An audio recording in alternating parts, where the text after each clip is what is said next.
thank you for an amazing panel getting us started on climate risk and housing, real estate, with a focus on New York. We are now joined remotely by Skylar Olsen, the chief economist of Zillow, who unfortunately can't be here with us today due to weather-related flight delays. One of the many, many climate risks, but not the focus today. The focus is, in fact, on housing. And yes, there are plenty of climate risks hitting home, quite literally. Won't need to rehash them now again. Can you, Skylar, give us a sense of the sort of things that Zillow is focused on? Maybe also the data Zillow shows its users these days. Yeah. How do you tell us in which form climate risk is hitting home? Oh my gosh, right? What a tricky question.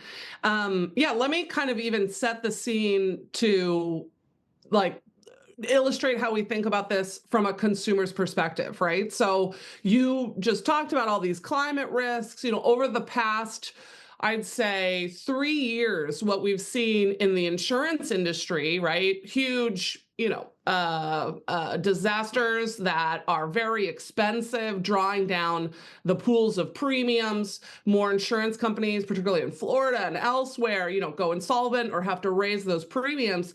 The other thing that's happening as well is ingesting data, right? So as large entities ingest data about climate risk, they incorporate it into their modeling. And we've seen over the past couple of years, though it's slowing down this year, insurance premiums rise very, very quickly. Okay, so that's something that you'll experience as a homeowner when it happens to you, but customers need the ability to anticipate these kinds of issues or problems, and buyers now, an individual, not a big entity, right? Buyers now need to be able to absorb the same kind of information that larger entities do in order to make their decisions about where to purchase a home and where to go.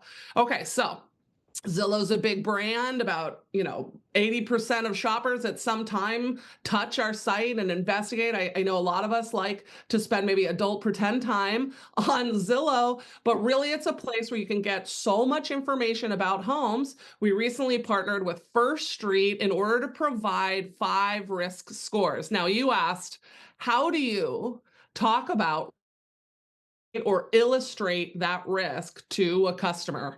And what Zillow has long found is that you need to give the higher level, most impactful information about that decision first in a contextual way, right? So if you go on Zillow, you'll see these 5 risk scores, but on the first part that you kind of hit it and you see it, it'll have this more simple scoring. You'll also see a characterization about that score, like, extreme wind risk in a place that has hurricanes, so think Florida and the eastern seaboard, that kind of thing.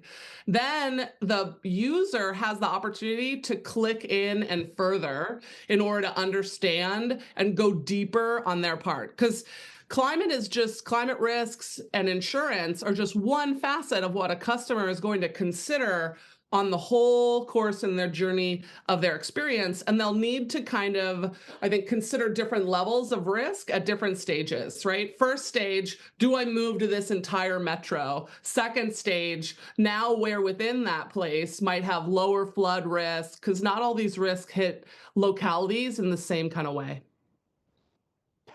So I feel called out Saturday night on Zillow, searching my own property. Going into these climate risks, and basically, right? So, okay, so here's maybe the user experience. N of 1, not what economists usually do, but I type in my address. The things people care about is basically bedrooms and school district, as far as I can tell. And I think we already made news this morning. So according to a member of the New York City administration, New Yorkers have no choice in where to live. But so the rest of the country, in other words, price is the big, for so many people, it's price, bedrooms. Of course, yes. Min specs, right? Yes.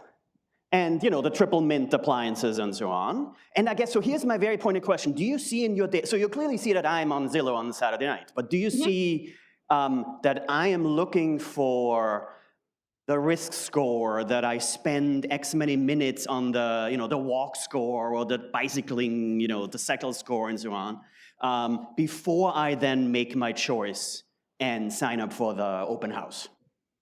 Oh, that's interesting. We definitely know people are using the tool, right? We track use in the tool. And then in that way, we also iterate its design, right? So if you think about like how software companies work and how we put out these products, project managers will pride themselves on understanding the customer incredibly deeply, but you launch a V1 and then you get that interaction of people on the site. Where do they click? Where don't they click? As well as, of course, like focus groups and asking questions. So yeah, we know that most users actually are, and this accounts for almost any data experience on Zillow. Most users don't go in and keep clicking. I bet you, an economist who focuses on these things, are absolutely more data tuned than other people. So you might click more deeply. But we do know that on net, right, having and actually in this research that we have, it's not even about having the score, but just generally the score being correlated often too with higher insurance premiums and, chronic kind of flooding in the area is associated with these extreme risks, right? Homes that are in these riskier areas, they get fewer saves, right? Where you can heart and save a home, or fewer shares. And we're also starting to see homes that are in riskier areas spend longer on the market and still appreciating in places where homes are appreciating, but more slowly. Interesting, and it's only been a few months of that data, right? Yeah, which is why I say I don't think it's the information signal. I think the information that we're using in that research, where we're seeing that one, that's not like a diff and diff in terms of like, oh, we introduced information and that was the impact. That's an association or correlation with riskier areas are slowing down in terms of I don't want to say success, because I think it's actually probably successful from an economics perspective, right? That there would be over time less investment in the most risky areas as people move uphill, is a way to think about it. Mm-hmm. So I think Stein and I will ask you for some data sets after this to start analyzing the broader effects. But so I guess one thing you do and you see is sort of the nudges, right? So you're not going to not get people to look at properties in risky areas altogether. That's in some sense, Jonathan mentioned insurance before, right? And we'll talk a lot more about this later today. That is the role of insurance, policy technically, but homeowners will most likely experience this first through insurance premium. Pocketbook. Right? Yes. Exactly. Yeah. Do you proactively use the power of the data you have to nudge people in the right direction? Well, I think that's why we launched this product in the first place, right? It was asked for by customers, right? 88 out of 10 of our buyers in our last we do these very, very large, well-weighted surveys. And in the last one, it showed 8 out of 10 people considered climate risk at some point in their journey, which is why I mentioned, there's a different kind of consideration in the beginning than in the end. Once I've chosen a spot, it could be about now having low flood risk in this area because that's more localized than something else, right? But the original impetus for wanting to provide this kind of information is, I guess, nudges, like the value of information to come to an individual is very empowering, especially if there's a lot of information coming on the supply side, right, to larger entities.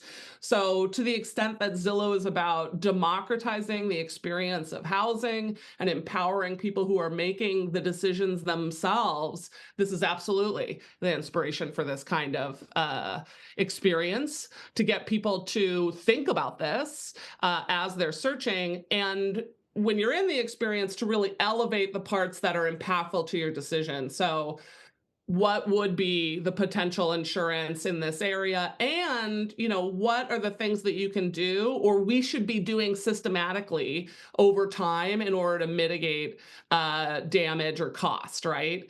Like having information like this can help people accept or push for newer building standards. Different kinds of roofs are going to fare way differently in a hurricane. Moving those electrical up, right? So that a chronic flood doesn't as often damage building systems, right? It ends up being a bit more manageable and superficial. These are the kinds of things that we will start doing over time to preserve our access to more of these communities, because it's clear too that, the riskiest places have premiums often because they are beautiful places that offer often a livability that can't be found anywhere else. So that's the kind of struggle that we're kind of moving towards, where information, but you're talking to like a Zillow economist. So I believe in information to do that work over time. So given that you are the Zillow chief economist, how much do you trust your own data? And this is, I realize, sort of a very pointed question, but so you that's okay. Data be dirty. Yeah, data be dirty, So one, this data about the climate risk scores comes from First Street because we wanted to go to the validated experts in this space that started from a perspective of trying to influence policy, right? They were a nonprofit. And actually, we think it's very empowering that they moved towards being a for-profit company to share this kind of data. As an economist, you might appreciate that helps the incentives behind a product, right, to be refined and well worked on over time if it ends up being a product like that one. So when I accept the data from, or when we ingest the data from First Street, right, there's a lot of back and forth between those two teams about how do we interpret these things, where are the potential places that let me give you an example. So when we're trying to illustrate the data on, the risk at this property, we often don't know if, say, there's been a modification to the home in order to mitigate that risk, right? So the risk score might not reflect the fact that the home's been raised, right? The risk score might not reflect, different nuances like that become hard to do, right? To downscale at the current kind of data sets. Over time, these kinds of ability to understand on a property, not just the average elevation, right? But to downscale it into a meter, right? You can get now more and more refined, but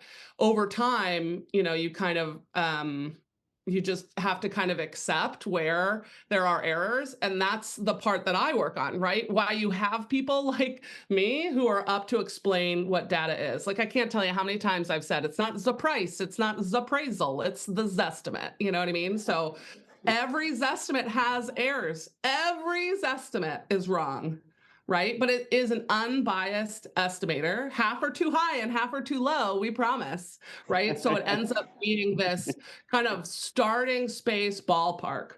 But no, being on top of a data set like this, I used to joke, it's like being introduced to the sexiest data set I'd ever met. I mean, it's huge and rich and there's so much in it.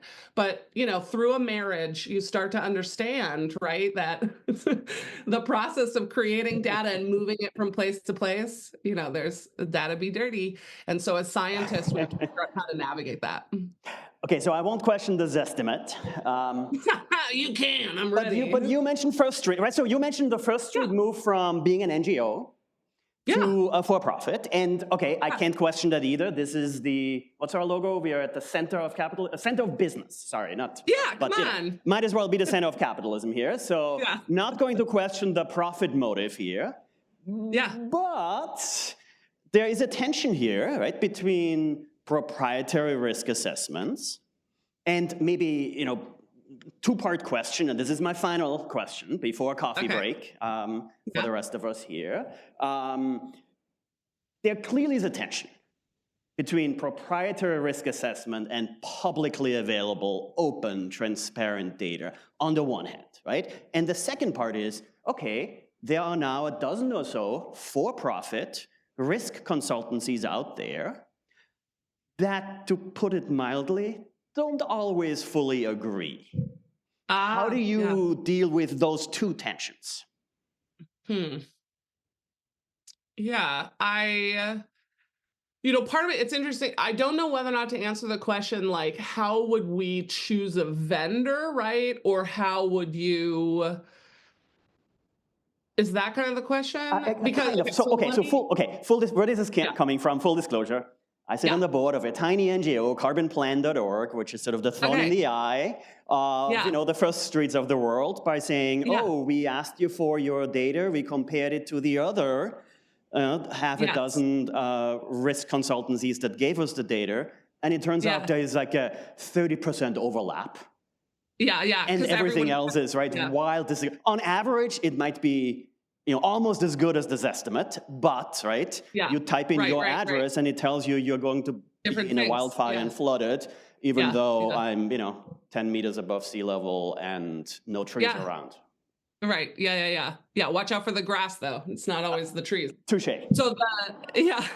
So absolutely. And I think, when you're thinking about just how these models are made, right? Almost every single one is starting with the international model and then doing, more or less their own downscaling with their data sets or ones that they can get from publicly available US ones to maybe some other, vegetation layer. There's certain kinds of fire risks that are going to, or excuse me, climate risks like wildfire. They're going to be a lot harder to model because it depends on wind, weather patterns, vegetation layers, not and past events. It can be challenging. So you can see where you would get these different answers. And then the flooding example as well, like certain, do you have information about the property and where you move to over time? I think as we understand where the lapses are and where the differences are, or even where Zillow's own data sets, because right now, if you kind of think of how they're living together, they live alongside. But over time, and with the product, right, we can have more information from Zillow about buildings, right? Maybe potentially help with First Street. So that would be like a long road in terms of how do you figure out how that works. In terms of, if we would just want to, like, let's think about the for-profit and the NGO thing. So during the pandemic, I actually popped out at the beginning of the pandemic, popped out of Zillow and started working as a consultant, my own little consultancy with smaller prop tech. And I did want to work on climate change. I talked to a lot of different entities that were trying to build consumer-facing models, right? You point out that, there can be some of this conflict within a market. And I think what we're pursuing whenever we want to build products or we work in a business space, right, is to identify the market failures and where there's win-win. And you're right, some entities went kind of straight for what was, I think, a clearer profit, right? So to go to insurance, those data providers, you have a much more readily available customer, a paying customer, right? Now, a lot of these entities that were going straight to consumers over the following, few years, what they ended up finding out is they couldn't build a business model where one person would pay like $5 to check out their area, right? That didn't end up seeming to be very successful. So when you think about, well, how is it existing within Zillow? Now it's existing where information is actually functioning as a media business model, right? So kind of like, if you build it, they will come. If you have provocative information that people want to have access to, they come onto your site. And it's a different business model where we're actually making our money, right? Selling to agents or whatever else. And there we do have tension because an agent might say, hey, you put a really high risk score on this home, and I can't sell it now, right?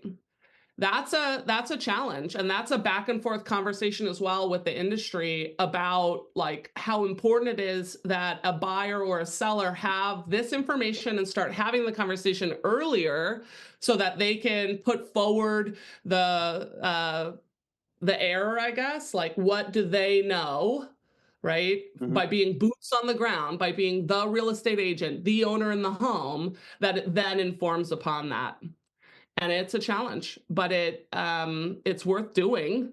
And I think that's kind of why I like working in media business models, right? It's because you really can try and figure out, how do I, gosh, I guess I can say it to you guys, how do I make money or find a win-win, right, from resolving information asymmetry as opposed to exploiting it?